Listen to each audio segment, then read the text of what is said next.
সম্মানিত দর্শক এবং শ্রোতাবৃন্দ, আমি যশোরী বাংলাদেশি সেবা পার্টির পক্ষ থেকে আপনাদের সকলকে জানাই আসসালামু আলাইকুম রহমতুল্লাহ।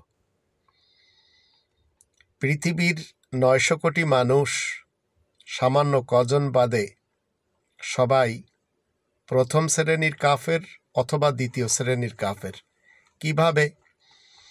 আমরা যখন ২ নম্বর সূরা আল বাকারার ৮৩ নম্বর আয়াত পড়ি, সেখানে আল্লাহ রাব্বুল আলামিন এই ৯০০ কোটি বানি ইসরায়েলদের থেকে আজকের যে অঙ্গীকার সেটি হলো ওয়াইদ আখাযনা মিসাকা বানি ইসরাঈল লা তা'বুদুনা ইল্লাল্লাহ ওয়া বিল ওয়ালিদাইনি ইহসানা ওয়া যিল কুরবা ওয়াল ইয়াতামা ওয়াল মাসাকিন ওয়া কুলু লিন-নাসি হুসনা ওয়া আকিমুস সালাতা ওয়া আতুজ যাকাহ সুম্মা তাওয়াল্লাইতুম ইল্লা কালিলাম মিনকুম ওয়া আনতুম মুরিদুন। এখানে বানি ইসরায়েলের ৯০০ কোটি মানুষের সকলের কাছ থেকে আল্লাহ তাআলার অঙ্গীকার হলো যে কাজগুলি আমাদের করতে হবে, আল্লাহ ব্যতীত অন্য কারো দাসত্ব করা যাবে না, বাবা মার সাথে ভালো ব্যবহার দিতে হবে, আত্মীয় স্বজন পাড়াপড়শি যারা রয়েছে তাদের সকলের সাথে, এমনকি সমস্ত মানুষের সাথে ভালো ব্যবহার দিতে হবে, নামাজ কায়েম করতে হবে, জাকাতের খুমুস দিতে হবে। কিন্তু সুম্মা তাওয়াল্লাইতুম ইল্লা কালিলাম মিনকুম, তোমাদের মধ্য থেকে অল্প সংখ্যক ছাড়া ওয়া আনতুম মুরিদুন, তোমরা মুখ ফিরিয়ে নিচ্ছ। আমাদেরকে আল্লাহ রাব্বুল আলামিন ওয়ারাসাতে দিয়েছেন এই কোরআন। আমরা যারা পৃথিবীতে ২০০ কোটি মুসলমানদেরকে দেখছি, এরা সবাই কিন্তু শিয়া সুন্নি সালাফি সমাজ ওয়ারিস হিসেবে ওয়ারাসাতে পেয়েছে কোরআন। কিন্তু কোরআন আমাদেরকে যা শিক্ষা দিচ্ছে তা এই ২০০ কোটি মানুষ মানছে না, তার জন্য এরা হচ্ছে প্রথম শ্রেণীর কাফের। ২ নম্বর সূরা আল বাকারার ৪১ নম্বর আয়াতে বলা হচ্ছে ওয়ালা তাকুনু আউওয়ালা কাফিরিন বিহি, এই কোরআনের বিধান অমান্য করে প্রথম শ্রেণীর কাফের হচ্ছে যাদের কাছে কোরআন রয়েছে, আর যাদের কাছে কোরআন নেই তারা দ্বিতীয় শ্রেণীর কাফের, তারা হচ্ছে ৬০০ কোটি মানুষ। আবার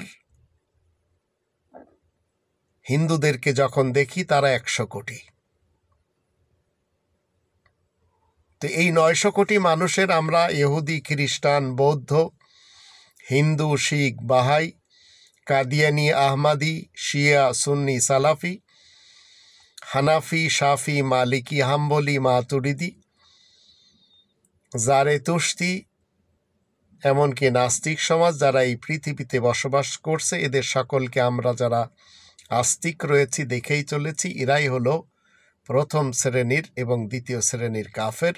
এরা কোরআনের বিধানকে আঁকড়ে ধরবে না, এরা হাদিসের বিধানকে, বাইবেলের বিধানকে, আবেস্তা এবং ত্রিপিটকের বিধানকে, গুরু গ্রন্থ এবং বেদ, রামায়ণ, গীতা, মহাভারতের বিধান আঁকড়ে ধরে, এমনকি তাবলিগি জামাতের, তাবলিগি নেসাবের বিধিবিধান আঁকড়ে ধরে, ফাজায়েলে আমল, ফয়জানে সুন্নাত, আবার হাদিস পার্টিরা সিয়ায় সিত্তা এবং কুতুবে আরবা এই সব গ্রন্থগুলির বিধান আঁকড়ে ধরে তারা কাফের হয়েছে।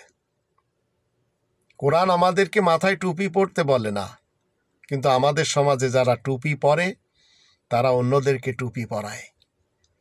কোরআন আমাদেরকে মুখ ঢাকা বোরকার কথা বলে না, যারা নিজেরা মুখ ঢাকে তারা অন্যদেরকে মুখ ঢাকার কথা বলে। কোরআন আমাদেরকে ইমাম মেহেদির আগমনের, চতুর্থ আকাশ থেকে ঈসা রাসূলের পুনরায় আসার, দাজ্জালের আগমনের, গজওয়ায়ে হিন্দের কথা এগুলি বলে না, কিন্তু উলামায়ে কুফফার এগুলি বলেই চলেছে, আর মানুষ এগুলি মেনেই চলেছে।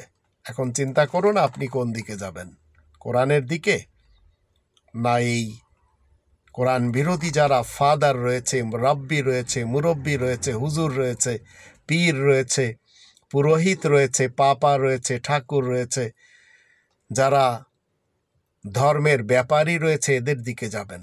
মনে রাখবেন, কোরআন আপনাকে 5টি দাবি দেয়। এই 5টি দাবি আপনি না জানলে আপনাকে চিন্তা করতে হবে। 1 নম্বর দাবি, কোরআনকে শতভাগ বিশ্বাস করতে হবে। 2 নম্বর দাবি, কোরআনের নিজস্ব ভাষায় কোরআনকে জানতে হবে। 3 নম্বর দাবি, মাতৃভাষায় কোরআন জানতে হবে। 4 নম্বর দাবি, কোরআন মতে জীবন কাটাতে হবে। 5 নম্বর দাবি, কেবল কোরআনের তাবলীগ করতে হবে। এখন আপনি কোন দিকে যাবেন চিন্তা করে দেখুন।